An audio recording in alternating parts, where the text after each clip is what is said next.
Ao longo da existência humana, o homem tratou a loucura de acordo com as suas crenças e cultura. Na Grécia Antiga, Hipócrates, pai da medicina, acreditava que o trabalho lúdico era a única forma de tratamento. Criou clínicas onde os pacientes pintavam, aprendiam música e até casavam. Com o fim da civilização grega, a ignorância e a tortura imperaram. No Brasil, essa barbárie foi mantida até que a psiquiatra alagoana Nice da Silveira defendeu o tratamento humanizado e o fim dos manicômios. E foi isso que aconteceu com a reforma da lei antimanicomial em 2001, que estimula o tratamento em casa, com atendimento ambulatorial e em centros de atenção psicossocial. Ficar dentro de uma sala fechada, com medicação dos enfermeiros, longe dos amigos e da família, só piorou o quadro de José. Quando recebeu alta, não sabia sequer o que a palavra significava. Conta que com o apoio da esposa e do filho, melhorou bastante e hoje não quer jamais voltar para uma clínica ou hospital psiquiátrico. Eu morri e revivi por muitas vezes lá. Foi muito ruim.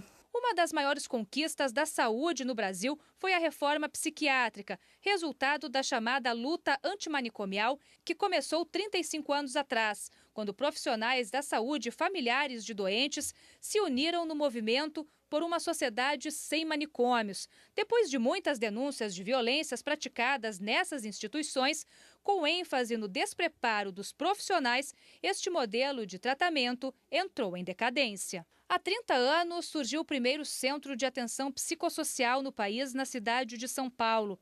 Proposta que levava em consideração a participação da família, essencial segundo especialistas.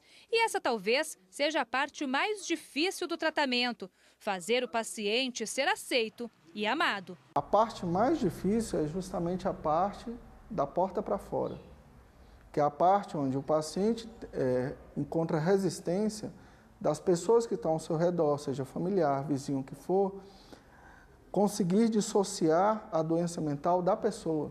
A lei antimanicomial foi um dos marcos da reforma psiquiátrica. O artigo 3º, por exemplo, confere ao Estado a responsabilidade do desenvolvimento da política de saúde mental, a assistência e a promoção de ações de saúde aos portadores de transtornos mentais, com a participação da sociedade e da família.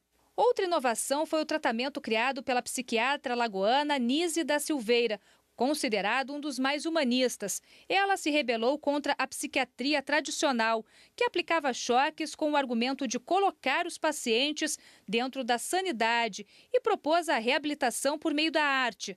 Doentes mentais esquecidos puderam ser autores de obras que hoje estão expostas no Museu de Imagens do Inconsciente, no Rio de Janeiro. Nice morreu em 1999, aos 95 anos. Mas fez escola. Eurípedes trabalhou com ela e conta que a técnica tinha influência direta na melhora clínica dos pacientes. A Nice mostrou que com um pouco de carinho, afeto e um ambiente acolhedor, processos de cura se instalavam e essas pessoas recuperavam suas identidades e rapidamente voltavam a ter uma atividade social mais próxima, do nosso convívio do que antes. Especialistas garantem que ainda há muito a ser feito em nome da saúde mental.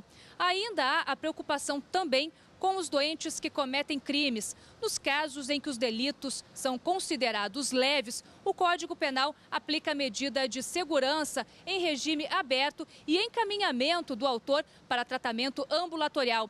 Já nos casos dos crimes graves, que tem previsão de pena em regime fechado, o paciente é levado para internação em hospitais de custódia. Nos dois casos, não há tempo definido para o tratamento. Este advogado acredita que o Código Penal precisa ser revisto. Para ele, em nenhuma situação, o paciente deveria ser encaminhado para hospitais de custódia.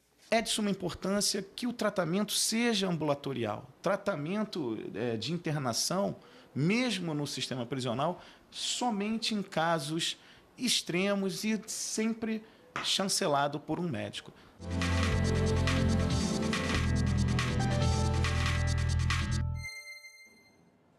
E para falar mais sobre este assunto tão importante, a gente recebe agora no estúdio a psiquiatra Sandra Peu. Sandra, muito obrigada, doutora, pela participação. Boa tarde. Boa tarde, obrigado. Boa tarde. Bom, eu queria começar esclarecendo a questão da psiquiatra alagoana, que é a Nilze Silveira. Nise da Silveira. Nise da Silveira, psiquiatra que, na verdade, ela não defendia exatamente o fim dos manicômios, e sim, era uma proposta mais humanizada no atendimento dessas pessoas. É isso, doutora? Eu vou começar explicando a diferença entre hospital psiquiátrico Ótimo. e manicômio, que eu acho que é mais importante, né?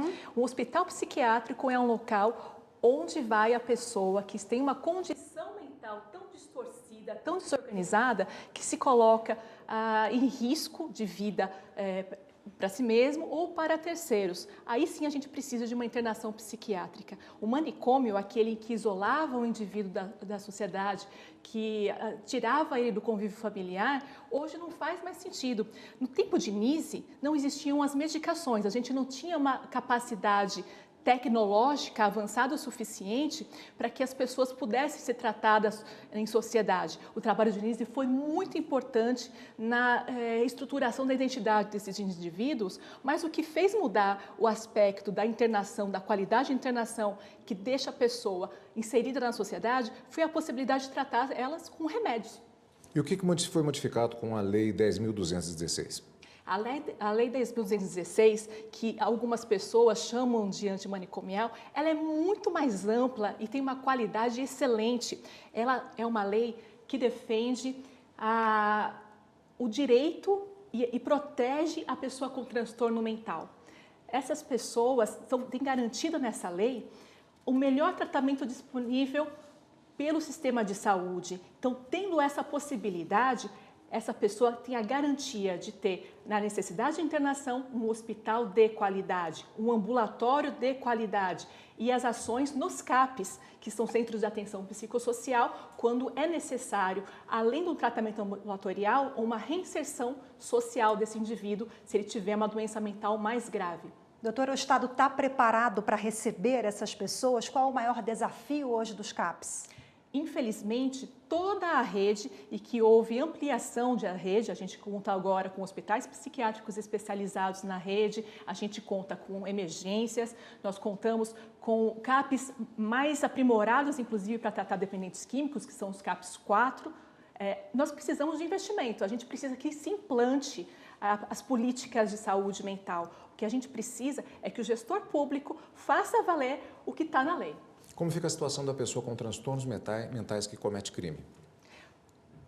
A pessoa que comete crime estando fora da capacidade de ajuizamento crítico, então ele está sob alienação mental, seja uma circunstância temporária, no momento que ele causa o crime, ou então algo que ele tem por uma doença que se estende e tira a capacidade dele de ajuizar ao longo do tempo, ele é entendido como inimputável. A lei não pode julgá-lo como culpado ou inocente, porque ele não tem como discernir. Essa pessoa tem, por direito fundamental, como todas as outras, o tratamento. Se é necessário que essa pessoa tenha uma internação, sim, ela vai para um centro de custódia, uma casa de custódia e tratamento, onde ela pode ter o melhor atendimento. Se não é necessário, ela pode ser atendida em ambulatório. O que determina isso? O grau de periculosidade dessa pessoa reincidir num crime, ou então ela ter condições de discernir sobre tratar-se ou não. Ok, doutora Sandra Peu, psiquiatra, muito obrigada mais uma vez pela entrevista. Boa tarde. Boa tarde. Boa tarde, obrigado.